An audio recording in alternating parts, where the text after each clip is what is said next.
제가 기회가 있을 때마다 반복적으로 말씀을 드리지만 성경을 볼 때 가장 중요한 것은 성경을 바르게 보는 그런 관점이 되겠습니다. 성경을 자의적으로 해석하면서 이단이 되는 이유, 또 성경을 도덕적 교훈을 주는 책으로 생각하고 착한 삶을 살 것을 그것만을 또 강조하는 이유, 성경을 세상의 복이나 또 성공의 방법이나 감정적 위로와 만족을 얻기 위해서 보는 이유 등은 성경을 바른 관점으로 보지 않기 때문에 그렇습니다. 그것이 틀렸다가 아니라 그것만 우리가 추구하는 것, 그런 것들만 추구한다면 성경을 바르게 보고 있지 않다라는 증거가 되는 것이죠. 신앙생활을 바르게 할 수 있는 방법은 우리가 성경을 바르게 읽는 겁니다. 바르게 보는 거죠. 우리가 주장하는 것은 우리만 맞다가 아니라 성경을 바르게 보자입니다. 혹시 다른 성도들과도 이야기할 때 우리만 맞아 이것이 아니라 우리 좀 성경을 바르게 볼 필요가 있지 않겠습니까? 이런 접근들이 좀 필요하겠습니다. 성경을 바르게 보는 관점은 이것도 제가 반복적으로 말씀을 드렸듯이 구속사적인 관점으로 보는 거죠. 즉 하나님이 타락한 죄인을 어떻게 구원해 가시는지를 생각하면서 읽어 내려가는 겁니다. 구속사적인 관점으로 읽으면서 그 가운데 하나님이 주시는 은혜를 깨달을 때, 하나님이 누구인지를 깊이 있게 알아갈 때 우리의 삶이 어떻게 되겠습니까? 자연스럽게 그냥 변화되어져 나가게 되는 거 아니겠어요?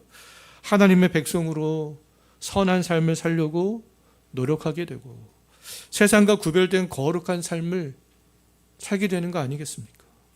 세상 사람들이 원하는 복과 성공, 나 중심적인 그런 신앙생활이 아니라 하나님 중심적인 그런 신앙생활과 하나님의 영광을 추구하는 그런 삶을 자연스럽게 살게 되지 않겠어요? 하나님이 창조하신 세상에서 하나님의 구속사가 처음 시작된 그 시점, 우리가 그지난주도 생각을 해봤지만 굉장히 중요하기 때문에 다시 한번 좀 우리가 생각을 해보도록 하겠습니다. 그 시점이 아담이 타락한 직후가 되는 것이죠. 하나님의 아담이 타락한 직후에 여자의 후손으로 오시는 구원자를 통해서 사탄을 멸할 것과 타락한 인간의 구원을 말씀하셨습니다. 또한 타락한 죄인은 하나님 앞에 나아가 이제는 교제할 수 없는 존재가 되었음에도 불구하고 하나님께서는 친히 짐승을 죽여서 가죽옷을 지어 입혀 주심으로 장차 그리스도 안에서 이루실 구속의 은혜를 미리 아담에게서부터 보여주신 것이 아니겠어요? 이처럼 여자의 후손으로 오실 구원자에 대한 그런 약속과 하나님께서 친히 희생을 통해 마련하신 그런 가죽옷은 타락한 인류에게 주어진 최초의 복음이자 최초의 구속의 표징이었습니다. 이후 하나님의 백성은 약속하신 구원자를 기다리는 믿음 가운데 살아갔죠. 하나님께서 친히 마련하신 속죄의 은혜를 의지하면서 하나님과의 그런 언약 관계를 계속 유지해 나갈 수가 있었습니다. 에덴 동산에서 약속하신 구원자와 하나님이 친히 입혀주신 가죽옷은 성경을 구속사적인 관점으로 풀어가는 중요한 요소가 되는 거죠. 에덴 동산에서 첫 인류가 쫓겨난 이후에도 하나님이 약속하신 구원자를 기다렸던 아벨과 노아와 아브라함과 이삭과 야곱은 장차 시내산에서 하나님께서 명하여 드리게 할 양과 염소와 소와 비둘기로 먼저 그렇게 제사를 드리면서 하나님과 교제했고 구원자를 믿음으로 그들은 기다렸습니다. 모세와 함께 아브라함의 후손들이 이제는 출애굽했을 때 하나님은 이전에 족장들이 드렸던 그런 제물을 하나님께서 이제 명하신 성막에서 하나님이 명하신 방식대로 드리게 했죠. 성막과 성막에서 5가지 제사 방식을 통해서 드려진 그러한 제물들은 은혜와 용서와 화해와 자원과 감사가 일어나는 그런 장소였고요. 그런 매개체들이었습니다. 언약 백성들은 자기들 가운데 하나님이 임재하시는 성막이 그러면 있다는 것만으로, 하나님이 명한 그 제물이 있다는 것만으로 안심하며 살아갈 수 있었지 않았겠어요? 왜냐하면 하나님이 명하신 성막에서 하나님이 명하신 제물이 들면 이제는 우리가 하나님께 나아가는 길이 열리는구나, 하나님의 임재를 경험할 수 있구나, 그것 때문에 안심을 할 수가 있었던 거죠. 하나님이 명하신 계명을 무지부식간에 어겼을 때는 속죄제를 드렸고요, 타인이나 성물에 손해를 끼치는 죄를 범했을 때에는 배상을 한 이후에 속건제를 드렸습니다. 그리고 하나님 앞에서 헌신하고 자원하는 마음으로 번제를 드렸고요, 하나님께서 베풀어 주시는 그 은혜와 땅의 소산을 허락하신 것에 감사하면서 삶의 열매를 드릴 때에는 소제를 드렸습니다. 하나님과 화목하게 된 그런 기쁨 가운데 하나님과 교제하고 그 은혜 가운데 이웃과 화평을 누리는 것에 감사하면서 화목제를 드렸죠. 지금까지 제가 이렇게 간략하게 말씀을 드린 내용들이 창세기부터 레위기 5장까지의 요약이 되겠습니다. 에덴의 가죽옷부터 시내산에서 하나님의 백성들이 하나님의 은혜를 경험하면서 하나님 앞에 나아갈 수 있도록 하나님이 친히 명하여 주신 그런 방식들이었죠. 이와 같이 하나님은 에덴 동산에서 첫 인류가 타락한 이후에 하나님이 택한 사람들을 한 번도 그냥 그대로 내버려 두신 적이 없다라는 것들을 잘 알 수 있습니다. 하나님은 에덴 동산에서부터 구원자를 약속하셨고 하나님의 은혜를 경험하면서 하나님과 교제하는 삶을 살도록 구원자 예수 그리스도가 오시기 전까지 또 시내산에서 명령한 대로 짐승의 제사를 드리게 했던 것이죠. 아담에서부터 시내산에 이르기까지 하나님께서는 하나님이 택한 그 백성들을 한 번도 그냥 그대로 내버려 두신 적이 없다라는 겁니다. 자, 하나님은 레위기 1장부터 5장을 통해서 죄인들이 하나님의 은혜 안에 머물면서 하나님의 임재를 경험하도록 하나님께 나아갈 수 있도록 5가지의 제사법을 주신 거 아니겠어요? 그런데 레위기 6장과 7장을 읽다 보면 레위기 1장에서부터 5장에 있는 내용을 다시 반복하는 거 아니야? 이런 생각이 들기도 합니다. 하지만 분명한 차이가 있어요. 레위기 1장에서부터 5장까지는 제사장을 포함한 모든 하나님의 언약의 백성들이 성막에 왜 나와야 하는지, 성막에 나왔을 때 어떻게 해야 하는지, 또 성막에 나올 때 어떤 제물을 가지고 와야 하는지 그것을 가르쳐주는 설명서가 되겠습니다. 1장부터 5장까지는요. 하나님은 자기가 원하는 곳에 가지 말고 하나님이 명하신 성막에 나올 수 있도록, 자기가 원하는 방식대로 나오지 말고 하나님께서 명하신 방식대로 나올 수 있도록, 자기가 원하는 제물을 가지고 오지 말고 하나님께서 명하신 제물을 가지고 나올 수 있도록 무엇을 주셨어요? 설명서를 주신 거예요. 너희들 한번 이 매뉴얼 잘 읽어보고 생각하고 묵상하고 그대로 해야 된다. 하나님께서 그렇게 해서 모든 백성에게, 모든 백성이 명확하게 알 수 있도록 이런 설명서를 주셨던 거죠.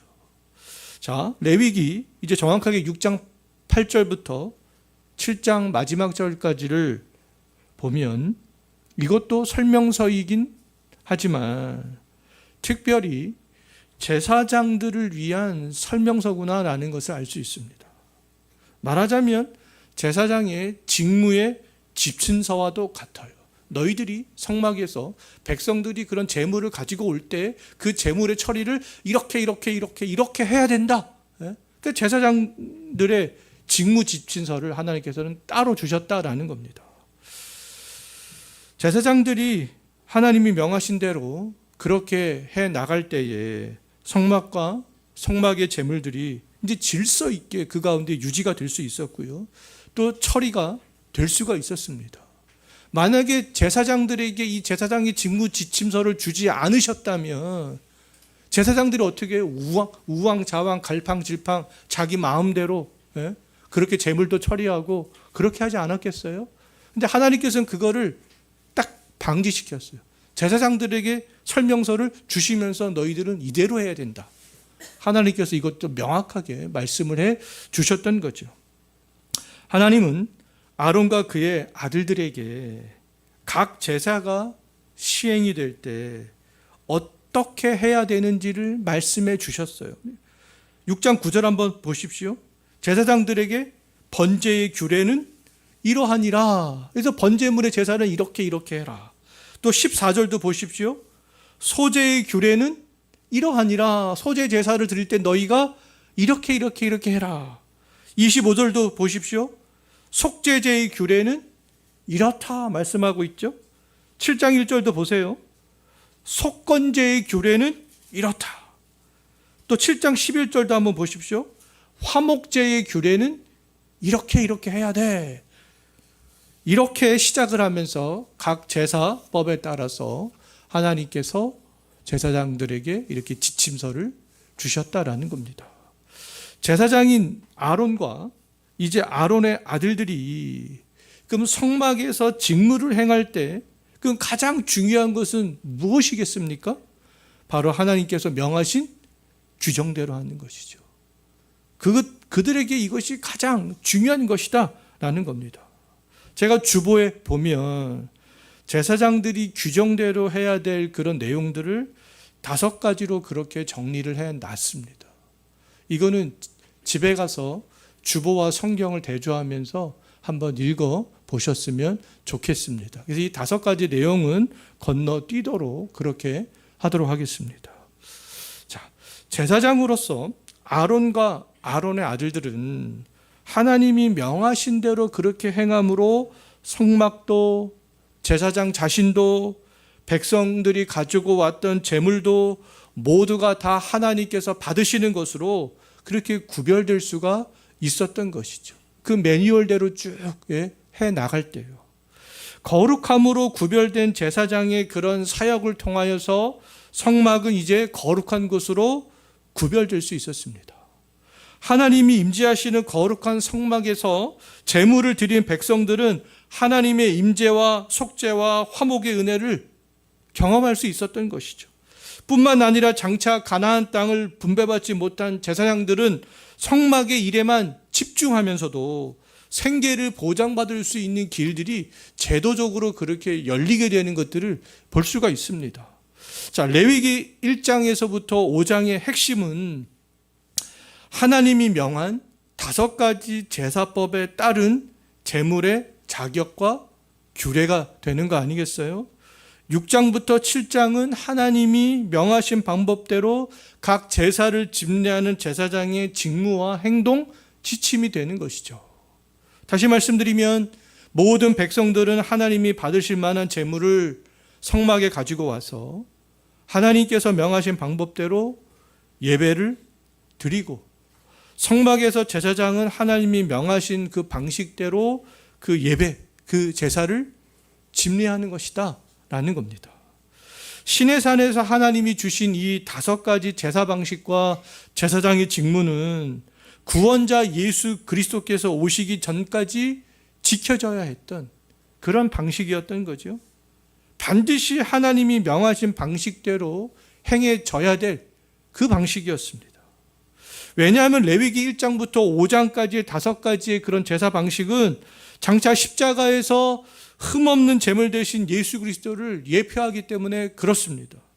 예수님께서는 십자가에서 죽으심으로 단번에 우리들이 하나님의 보좌 앞으로 나갈 수 있게 하셨잖아요. 예수님의 죽음이 효력이 있는 이유는 레위기의 5가지 제사에서 드려진 흠없는 제물처럼 흠없는 제물이 되셨기 때문에 그렇습니다. 만약에 예수님께서 십자가에서 제물이 되지 않고 죽으시지 아니하시고 자연사하셨다. 그러면은 예수님이 대속의 제물이 될 수 없는 거 아니겠어요? 예수님께서 십자가에서 죽으심으로 제물 되심으로 이 레위기의 5가지 제사법을 성취하셨던 것이죠. 자연사하셨다면 이 레위기의 5가지 제사법을 성취할 수가 있겠습니까? 그럴 수 없는 거 아니겠어요?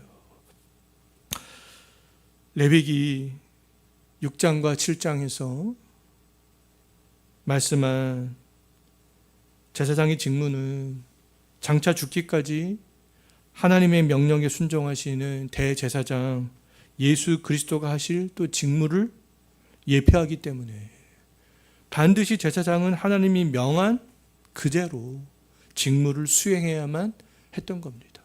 자기의 방식, 우리의 방식이 아니라 장차 오실 예수 그리스도를 예표하고 있었기 때문에 그 예수님께서 성취하실 그 방식은 어떤 방식이에요? 하나님이 명하신 방식이 되는 것이죠. 대제사장으로 직무를 수행하신 예수님은 하나님과 인간 사이를 아론 계열의 제사장보다 완벽하게 수행하신 거 아니겠습니까? 아론 계열의 제사장들은 반복적으로 짐승의 제사를 드리면서 반복적으로 성막에서 직무를 수행해야 했지만 예수님께서는 십자가에서 단번에 완성하셨잖아요. 또한 예수님께서는 짐승의 피가 아닌 자신의 피로 영원한 속죄를 이루셨습니다. 아론 계열의 제사장은 연약한 죄인으로 자신을 위해서 먼저 제사를 드려야 했지만 예수님께서는 십자가에서 한 번이면 충분했던 것이죠.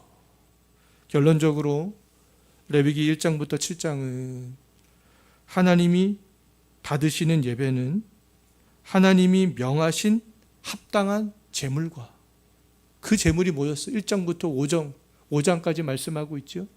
그 제물과 하나님과 인간을 중보할 제사장이 필요하다. 6장과 7장에서 그것을 지금 보여주고 있어요.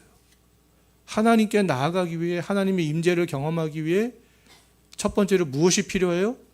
제물이 필요하구나. 5가지의 제사와 제물이 필요하구나. 근데 그것만 있으면 돼요? 안 돼요? 그것만 있으면 안 된다라는 거예요. 그럼 누가 있어야 됩니까? 제사장이 있어야 된다는 거죠. 이 2가지를 다 가르쳐주고 보여주고 있는 것이다. 그것이 바로 레위기 1장부터 7장의 내용이 되는 것이죠. 예수님께서는 이 레위기의 5가지 제사와 제사장의 직무를 완벽하게 수행하신 거 아니겠어요? 그렇기 때문에 우리가 하나님의 보좌 앞으로 나아갈 수 있게 되는 거 아니겠습니까? 예수님께 친히 제물도 되시고 제사장도 되셨기 때문에요. 오늘 우리의 예배가 그러면 하나님이 받으시는 예배가 되는 것은 어떤 나의 정성, 어떤 불교에서는 3000배를 하고 예전에 조선시대의 어머니들은 뭐 새벽에 우물가에서 물 한 잔 떠놓고 빌고 기원하고 그런 어떠한 나의 정성이나 나의 방식 때문에 하나님께서 우리의 예배를 받으시는 것이 아니다 라는 사실입니다. 하나님께서 우리의 예배를 받으시는 이유는 십자가에서 기꺼이 예수님께서 제물 되셨기 때문에 그 제물이 하나님께서 명한 제물이기 때문에 하나님이 만족할 수 있는 제물이기 때문에 그렇고요. 예수님께서 하나님과 우리 사이에서 대제사장으로 그 직무를 완벽하게 수행하셨기 때문에 그렇습니다. 그러면 하나님이 받으시는 예배의 주체가 어디 있습니까? 예수님께 있는 것이죠. 하나님께서는 레위기 1장에서 7장을 통해서 성막에서 드려질 제물과 제사장의 직무에 대해서 모세에게 이렇게 쭉 하나씩 세세하게 말씀해 주신 거 아니겠어요? 하지만 하나님은 모세에게 말씀만 하셨지 아직 성막에서 제사장들의 직무는 시작되지 않았습니다. 이제 레위기 8장을 보게 되면 8장에서 아론과 아론의 아들들은 위임식장에서 이제 제사장으로 처음으로 모습을 짠하고 드러내는 것을 볼 수가 있어요. 위임식을 하면서 아론과 아론의 아들들이 이제로부터는 자자손손 너희들이 제사장이 된다. 그것들을 전면에 하나님께서 딱 부각시키는 것을 볼 수 있습니다. 제사장의 위임식은 그렇기 때문에 온 백성이 모여있는 회막문에서 진행이 되는 것을 볼 수 있어요. 아론과 모세만 모여서 이제부터 너희가 제사장이야 이렇게 하지 않으셨습니다. 온 백성들이 다 모이는 그곳에서 이제 위임식을 하는 것을 볼 수 있어요. 제사장이 위임식을 온 백성이 모인 곳에서 한 이유는 하나님이 제사장으로 임명하신 아론과 그의 아들들이 하나님이 세우신 제사장이다라는 사실을 온 백성 앞에서 공식적으로 확증하기 위해서 그렇게 하셨던 것이죠. 아론과 아론의 아들들은 이제 모든 백성들이 보는 앞에서 제사장의 위임식을 합니다. 아론과 아론의 아들들이 이제는 우리들의 제사장이 되는구나. 저 후손들이 자자손손 우리의 후손들의 제사장 역할을 하게 되는구나.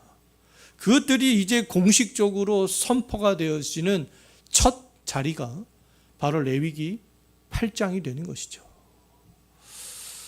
온 백성이 모인 자리에서 제사장의 위임식은 이제 대략 3단계로 그렇게 진행이 되어지는 것을 볼 수 있어요.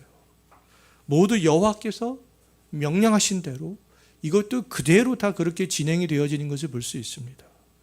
첫 번째는 6절부터 13절인데요. 먼저 정결 예식을 합니다. 정결 예식을 한 다음에 제사장이 의복을 처음으로 쫙 갖춰 입는 것을 볼 수 있어요. 제사장이 의복을 어떻게 만들 것인지 출애굽기에서 이미 하나님께서 다 세세하게 말씀해 주셨잖아요. 근데 그 말씀해 주신 것을 근거로 해서 그 의복이 완성이 되고 이제 제사장이 의복을 처음으로 딱 입게 되죠. 아론과 아론의 아들들은 제사장으로 공식적으로 취임하기 전에 먼저 정결 예식을 합니다. 물로 몸을 씻어 내므로 하나님과 사람 앞에서 이제 우리가 정결하게 구별된 사람들이야, 온전케 된 사람들이야, 그것들을 보여주었던 거죠. 그리고 아론은 대제사장의 의복을 입고 아론의 아들들은 제사장의 의복을 입음으로 성막에서 이제 구별된 일을 하는 사람들이구나 라는 것을 자기 스스로도 인식을 하게 했고요. 다른 모든 사람들도 다 알 수 있도록 그렇게 했습니다. 그래서 의복을 갖춰 입게 하셨어요. 모세는 위임식에서 관유를 가져다가 제사장들이 직무를 하게 될 성막과 그 성막에 있는 성물들에게 바르고 아론의 머리에도 이제 붓게 되는 것을 볼 수 있습니다. 관유를 바르고 부으면서 거룩하게 했다라는 표현들이 있습니다. 성막과 성막의 기구들의 관유를 바르고 아론의 머리에 관유를 부으면서 거룩하다 이렇게 이야기를 하거든요. 거룩하게 했다라는 것은 하나님을 섬기는 것으로 이제 완전히 구별되었다. 그것들을 공식적으로 나타내었던 것이죠. 이제 하나님께서 임재하시는 거룩한 장소로 구별된 성막에서 제사장은 하나님과 죄인 사이를 중재하는 그런 거룩한 역할을 맡은 사람이 되었던 거예요. 이것이 쫙 공포가 되었습니다. 자, 두 번째는 제사장의 첫 직무를 수행하기 전에 제사장이 먼저 하나님 앞에서 자신을 위한 제사를 드리는 것을 볼 수 있어요.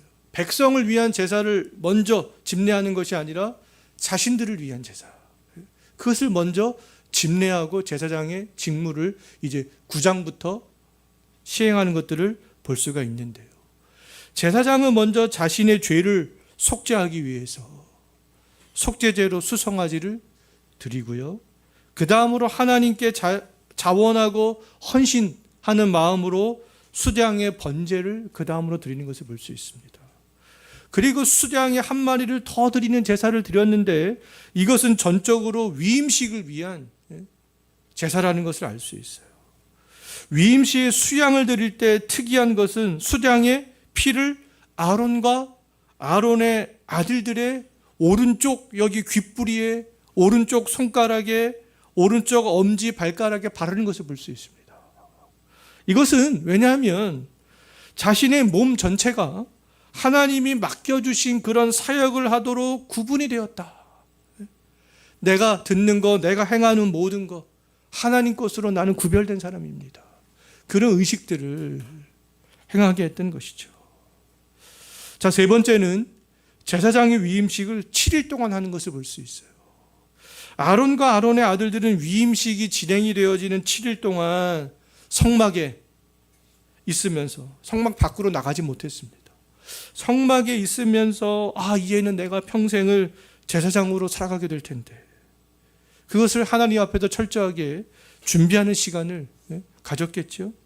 7일간의 위임식이 끝난 이후에 비로소 제사장은 제사장으로서의 이제 첫 번째 사역들을 해 나갈 수 있었습니다. 제사장으로 사역할 아론과 아론의 아들들은 위임식을 위해서 여호와께서 모세를 통해서 하신 모든 명령들을 이제 다 그대로 준행하신 것을 볼 수 있습니다.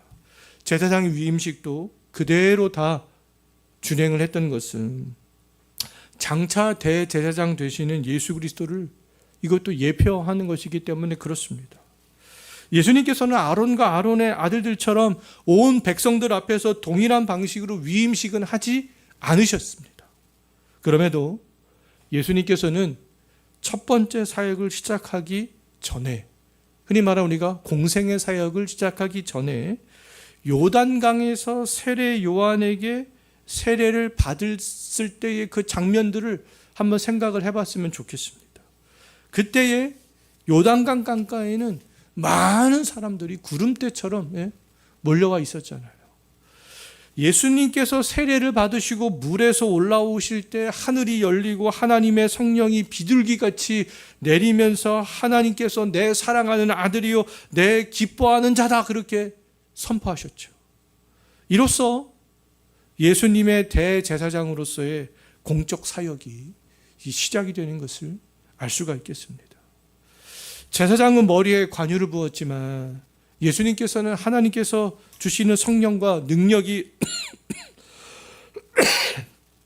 기름 붓듯 부어지셨다. 사도행전 10장에서 그렇게 말씀하고 있죠. 예수님께서는 짐승의 피를 오른쪽 귓불이 엄지손가락, 엄지발가락에 바르지는 않았지만 죽기까지 하나님 앞에서 온전히 헌신하면서 복종하는 삶을 사셨다라고 그렇게 말씀을 하고 있습니다. 제사장은 먼저 자신을 위해서 속죄 제사를 드렸지만 예수님께서는 죄가 없으시기 때문에 자신을 위해서 속죄의 제사를 드리실 필요가 없었던 거 아니겠어요? 그럼에도 예수님께서는 우리를 위해서 자신의 몸을 단번에 들이심으로 자신의 의로운 옷들을 우리에게 옷을 입혀주셨던 것이죠.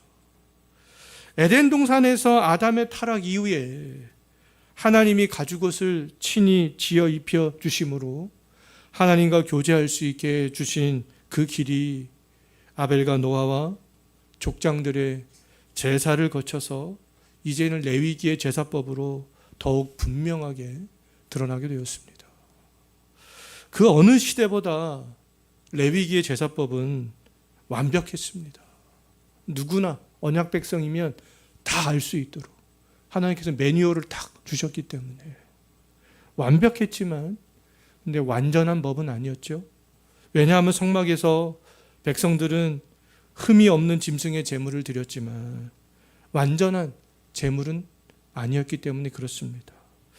하나님과 백성을 중재할 제사장이 있었지만 그 제사장은 죄 있는 인간이었기 때문에 그렇습니다. 그럼에도 예수 그리스도가 오시기까지 백성들이 드린 제물과 제사장은 그래도 하나님 앞에서 충분했어요. 제물도 제사장도 하나님이 명하신 것이었기 때문에 그렇습니다. 그러나 우리의 예배는 그렇지 않죠. 우리의 예배는 하나님 앞에서 이미 충분하고 완전한 예배가 될 수 있다라는 겁니다. 우리의 예배는 사람에 의하여서 내가 드린 제물에 의하여서 좌지우지되는 예배가 아니기 때문에 그렇습니다. 우리의 예배는 하나님이신 예수님께서 친히 십자가에서 제물이 되어주시고 휘장을 짓고 단번에 그리고 영원히 우리를 하나님이 계신 그 보좌 앞으로 인도해 주시는 대제사장 되어 주셨기 때문에 그런 거죠.